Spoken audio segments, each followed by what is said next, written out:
आपल्या 23 जोड्या असतात. किती म्हणजे टोटल किती झाले? 46. ही 46 पैकी 44 हे ऍटोझोम असतात आणि एक असतो तो सेक्स क्रोमोझोम असतो. ऍटोझोम याचा अर्थ तुमचा केसापासून नखापर्यंत तुमचं शरीर कसं बनणार हे जे ठरवते त्याला आपण ऍटोझोम असं म्हणतो. कळालं? म्हणजेच आपण काय करणार आहे, क्रोमोझोमचे मी 2 टाईप करून टाकले. तुमच्यामुळे जेवढा वेळ वाया जाईल तेवढं मी क्लिअर करा बरं, लक्षात ठेवा. हे जे क्रोमोझोम आहेत त्या क्रोमोझोमचे 2 पार्ट पडतात. ऍटोझोम क्रोमोझोम, ऍटोझोमल क्रोमोझोम म्हणजेच ऍटोझोम. ओके. आणि सेक्स लिंक्ड क्रोमोझोम म्हणजे शरीरापासून केसापासून नख कोण आहे हे ठरवणारे असतात की 22 जोड्या, 22 पेअर. ओके. आणि तुम्ही स्त्री आहे का पुरुष आहे हे ठरवणार असतो तो सेक्स क्रोमोझोम. ओके. म्हणजे काय, जर एक्स एक्स हा क्रोमोझोम प्रेझेंट असेल तर हे कोण असणार आहे, फिमेल. आणि ऑर एक्स वाय क्रोमोझोम असेल तर हा असणार आहे मेल. समजलं मी काय सांगायला लागलो ते? तर मग ह्या ऍटोझोम मध्ये प्रॉब्लेम असणारे आजार वेगळे असतात आणि सेक्स क्रोमोझोम मध्ये प्रॉब्लेम असणारे आजार वेगळे असतात. काय सांगितलं मी, कळालं काय? ह्या 22 पैकी कुठल्या तर जोडीमध्ये असेल तर ते आजार वेगळे वेगळे असतात आणि सेक्स लिंक्ड क्रोमोझोम मध्ये असले तर ते आजार वेगळे असतात. ठीक आहे. आजार वेगळे आहेत आणि बाकीच्या पण गोष्टी वेगळ्या आहेत. त्यातलं काय आहे तर ऍटोझोमल मध्ये सगळ्यात महत्वाचं जर कोण येत असेल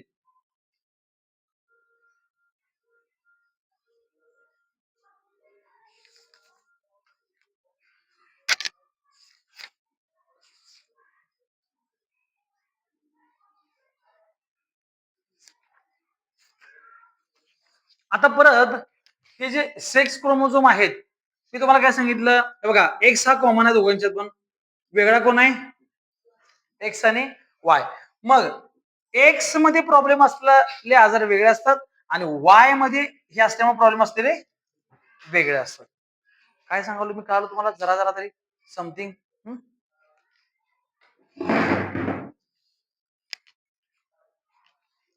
तर यातले थोडे थोडे आजार मी तुम्हाला सांगणार आहे, बाकीचे तुम्ही घरात करायचे आहेत. तर सगळ्यात महत्वाचं पहिला ऍटोझोमल. हा, आता ऍटोझोमल मध्ये परत ऍटोझोमल डॉमिनंट आजार वेगळे असतात, ऍटोझोमल रेसेसिव्ह. ही चार्ट कुठे दिलेली नाही, मी तयार करून सांगायला तुम्हाला फक्त. कळालं? ऍटोझोमल डॉमिनंट हे पाठ करायचं पहिल्यांदा चार्ट, मग पुढे हे करायचं आणि रेसेसिव्ह.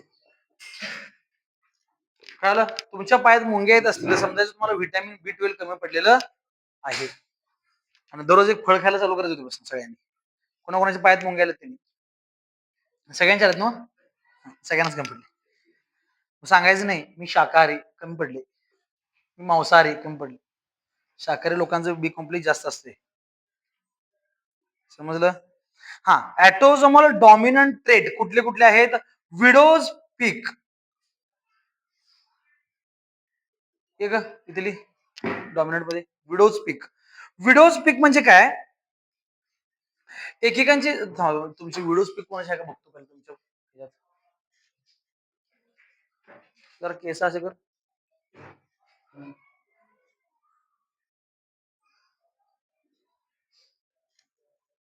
1 2 3. हा, काय तर आपली जी केस असतात हे बघा, इकडे बघा जरासं, हे इथून इथपर्यंत आणि इकडे असतात. इकडे रे जरा केस असे कर. ही जी केस बघा जरासं व्यवस्थित धर केस. दिसना व्यवस्थित.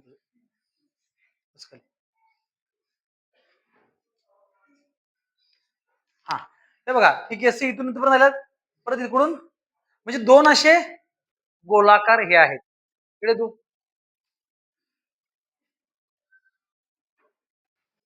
ईश्वरीला आहे, प्राप्तीला आहे.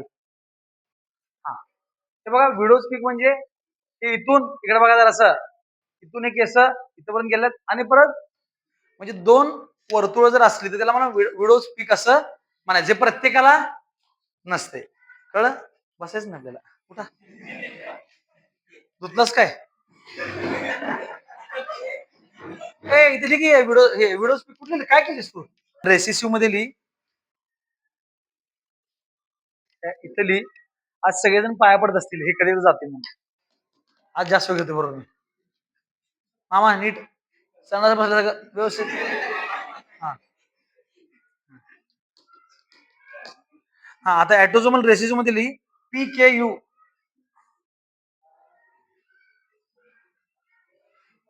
फिनाइल किटोयुरिया.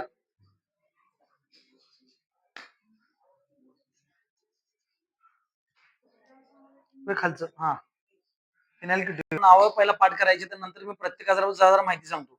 हे बा झालं नाही अजून, इकडे लिहिता एक्स लिंकडचे इथे लिही. आहे X linked trait such as haemophilia, colour blindness, night blindness, myopia, muscular dystrophy. एवढ्या जर तुला एवढ्यात बसवायचे.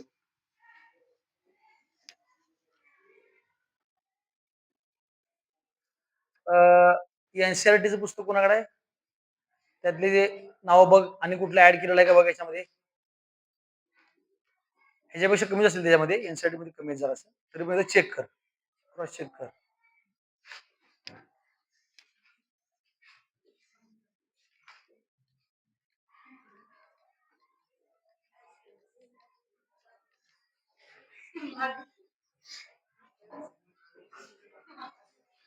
तेव्हापासून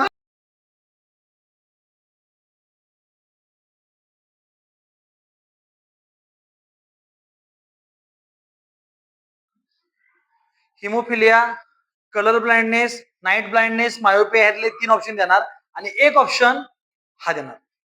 मग तेव्हा तुम्हाला लक्ष द्यायला पाहिजे काय, हे 3 ह्यातले हा ऑड वन आउट आहे. काय करणार, हा 1 नंबर ऑप्शन, हा 2 नंबर.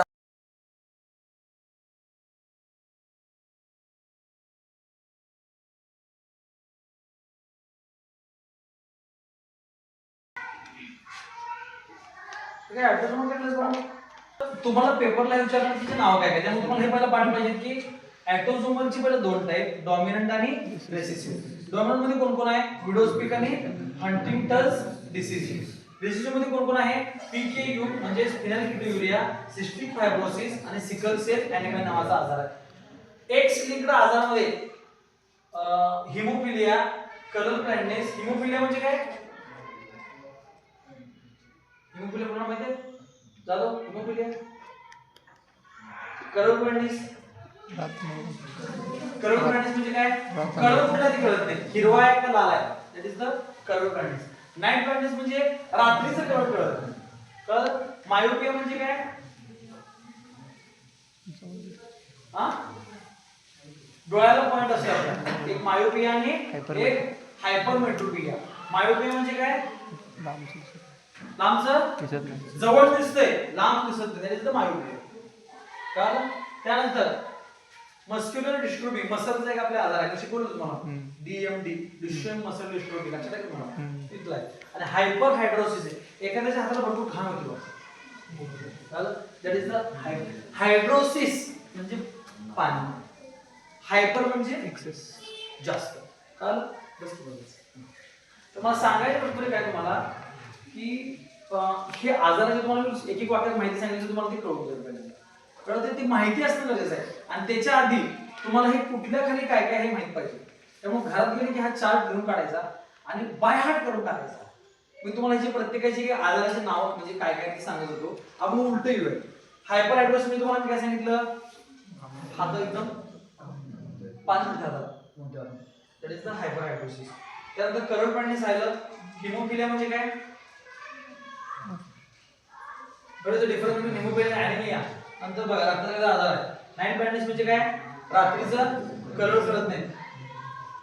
कलर ब्लाइंडनेस म्हणजे काय, कलर कळत नाही. मायोपिया म्हणजे काय, लांब दिसत नाही, जवळ दिसतंय. आणि मस्क्युलर डिस्ट्रोफी म्हणजे मसलचा आजार. त्यानंतर फिनाइल किटोन्युरिया. फिनाइल किटोन्युरिया हे काय आहे, तर फिनाइल ॲलॅनिन नावाचं एक अमिनो ऍसिड असते. काय अमिनो ऍसिड. मग हे अमिनो ऍसिड काय केलं जाते, आपल्या लघवीतनं बाहेर टाकून दिलं जातं. पण ते कुठलं एक एन्झाईम आहे, ते एन्झाईम ज्यावेळी कमी पडतंय त्यावेळी हे लघवीतनं बाहेर जाऊ शकत नाही. मग हे काय होते आपल्या रक्तामध्ये वाढते. कोण? फिनाइल अॅलानिन. समजलं? आणि हे रक्तामध्ये वाढलं तर ते हळूहळू आपल्या मेंदूपर्यंत पोहोचते. आणि एकदा काय मेंदूपर्यंत पोहोचलं आपली लक्षात ठेवायची कॅपॅसिटी कमी होत्या. मंदपणा, अतिमंद, गतिमंद, मतिमंद असे प्रकार असतात. ते सगळे व्हायला चालू होतात. काय म्हणतो मी कळलं? फिनाइल कीटोयुरिया याचा अर्थ आहे युरिया. फिनाइल कीटोयुरिया म्हणजे रक्तामध्ये हे सगळं साचणे. समजलं मी काय म्हणलोय? आणि कुठला आजार आहे? Cystic fibrosis. आपलं जे फुफ्फुस आहे ते स्पंज सारखे असतात. कसे? स्पंज सारखे. ते काय बोल, सिस्टिक फायब्रोसिस दोन प्रकार असते. एक म्हणजे लंग्स आणि दुसरं म्हणजे ओव्हरीचं. मला सांगितलं ते बघूया. चुकायचं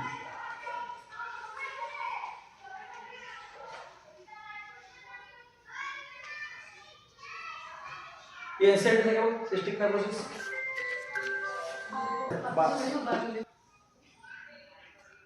सिस्टिक फायब्रोसिस डिक्लेअर करण्यात आलेला आहे. आणि काय डिक्लेअर करू? हंटिंग्टन साहेब वगैरे आजार आहे की ब्रेनचा आजार आहे. ह्याच्यामध्ये आपले मोमेंट वगैरे जस्ट लाईक पॅरालायसिस असं लक्षात ठेवा तुम्ही. कुठला? हंटिंग्टन. ठीक आहे. हे आजार जर तुम्हाला प्रॉपर कळाले तर तुम्हाला एक मार्क एक प्रश्न त्याच्यावर 100% पडणार आहे. किती प्रश्न? ह्यातले कुठले पण तुम्हाला 3 देतील आणि चौथा वेगळा देतील. आता कसं आहे, हे डॉमिनंट मधले एक देतील, रिसेसिव्ह मधले आता कसं आहे बऱ्याच वेळी phenylketonuria, cystic fibrosis, sickle cell anaemia आणि विडोज-पीक दिला. तर ऑप्शन काय येणार आपला? विडोज-पीक येणार. पण विडोज-पीक, पीकेयू, सिस्टिक फायब्रोसिस आणि हायपरहायड्रोसिस आहे. मग काय येणार? मला काय सांगायचं तुम्हाला कळालं काय? ते कुठल्या अंडर येते हे पण डोक्यात द्यायला पाहिजे. त्यामुळे हे पेपरला पहिल्यांदा काढल्याशिवाय आपल्याला पुढे काय करता येत नाही. ह्या पूर्ण आजाराला आपण सगळी माहिती उद्याच्या लेक्चरला बघूयात. बसा सगळे.